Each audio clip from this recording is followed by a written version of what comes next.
ამ ვიდეოში ნახავთ და გაიგებთ, როგორ კეთდება ერთ-ერთი პოპულარული პროცედურა პლასტიკურ ქირურგიაში, ანუ ლიპოსაქცია. ეს არის კოსმეტიკური პროცედურა, რის შედეგადაც ხდება ზედმეტი ცხიმოვანი ქსოვილის მოცილება სხეულის კონკრეტულ არეალში.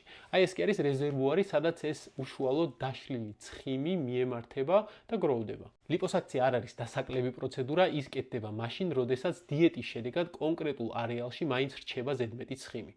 ამ პროცედურის დასაწყისში ქირურგი რა თქმა უნდა მონიშნავს იმ არეალს, სადაც უნდა გააკეთოს ლიპოსაქცია, შემდეგ პატარა განაკვეთს აკეთებს და ეს არის უკვე მისადგომი წერტილი უშუალოდ იმ ინსტრუმენტისთვის, რომელიც ამ პროცედურას აკეთებს. ლიპოსაქციის ბევრი ტექნიკაა გავრცელებული, თუმცა ერთ-ერთი პოპულარული ტექნიკის დროს ქირურგს შეყავს ინექციის ხსნარში განზავებული მედიკამენტი, კონკრეტულად ეპინეფრინი, რაც იწვევს აი ამ სისხლძარღვების შევიწროებას, რის შედეგადაც სისხლის დანაკარგი პროცედურის დროს უფრო ნაკლებია. ამის შემდეგ კი იწყება უშუალოდ ის ეტაპი პროცედურისა, როდესაც ხდება ცხიმოვანი ქსოვილის და ადიპოციტების დაშლა და მათი გამოტანა ორგანიზმიდან.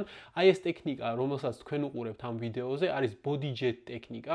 ამ ტექნიკისას უშუალოდ სითხის ნაკადით ხდება ადიპოციტების ცხიმოვანი ქსოვილისგან და ერთმანეთისგან განცალკევება. ამის პარალელურად ეს კანულავე ამ დაშლილ ადიპოციტებს იწოვს და აგროვებს იმ რეზერვუარში, რომელიც ვიდეოს დასაწყისში განახეთ. ამის შედეგად კი მცირდება სხეულის კონკრეტულ არეალში კანქვეშა ცხიმოვანი ქსოვილის დეპოზიტი.